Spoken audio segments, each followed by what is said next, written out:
And for more updates on the penguin invasion of Canada, please check back at our 5 p.m. broadcast. Next up, we want to share with you a story of urgent importance.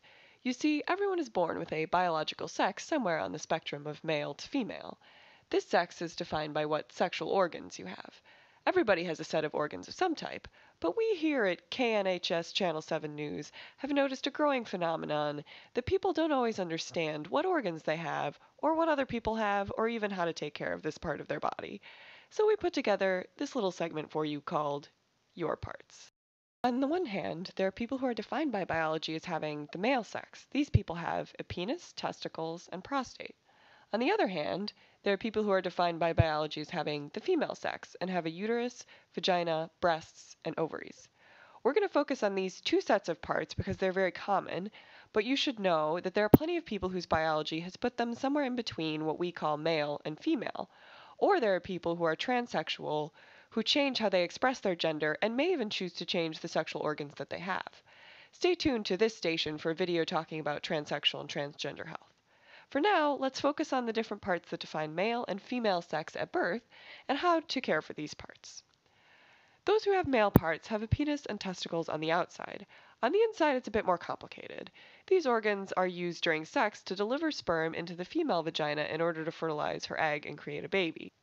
Sperm are produced in the testicles and from there travel through the epididymis to the vas deferens, which are both tubes that help the sperm mature and transport it to the prostate, which helps make the semen that sperm travel in.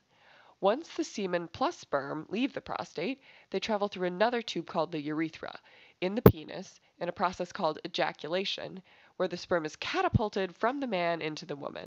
Alternatively, the penis can be placed in the anus during intercourse by homosexual or heterosexual couples. Stimulating the prostate gland this way is one source of male arousal and stimulation. That's the very basics of all the parts someone who is of the male sex might have.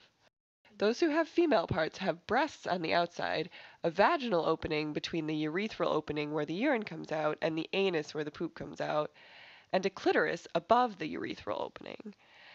The vagina is where the penis is often inserted during sex, and connected to the vagina above is the uterus, where a baby would grow if the female were pregnant. Connected to the uterus are the fallopian tubes, which lead to the ovaries where the eggs are stored. Generally speaking, the vagina and the clitoris are the parts involved in sexual intercourse and pleasure, and the uterus, fallopian tubes, and ovaries are involved with getting pregnant. You may have also heard about the cervix, which is the place where the vagina ends and the uterus begins. The female breasts are where milk is produced for the baby during and after pregnancy, but they can be involved in sex because of their role in pleasure, arousal, and stimulation for both partners. The clitoris is likewise used for stimulation and pleasure of the female during sexual intercourse. Unfortunately, there is not as much scientific research or knowledge about the female sexual organs as there is about the male organs. So, if these are the body parts you have, how do you keep them healthy? It's good to know that, like all the other parts of your body, your doctor knows a lot about all the sex-specific body parts and can gently check them over and answer your questions about them, whether you've had problems with them or just want to make sure that you're healthy. Since these parts can get injured or get diseases due to sex, one way to stay healthy is to use protection such as a condom.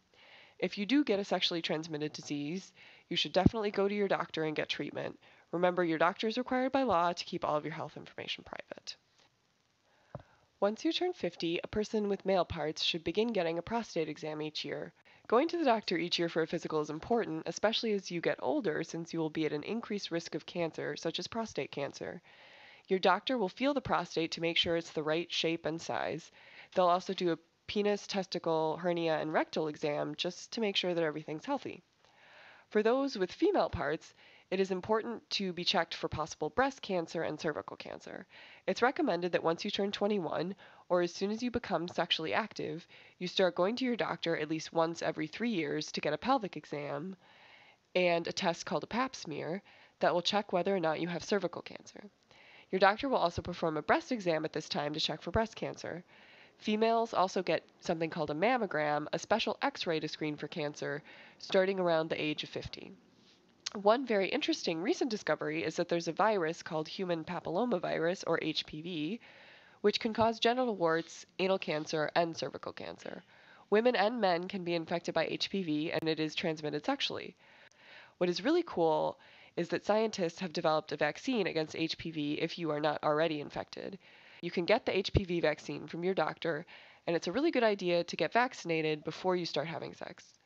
Males and females should get vaccinated. We here at KNHS News hope that you have found this broadcast to be both informative and awesome. Next up, the zombie apocalypse. Will it happen later today or tomorrow? We'll let you know.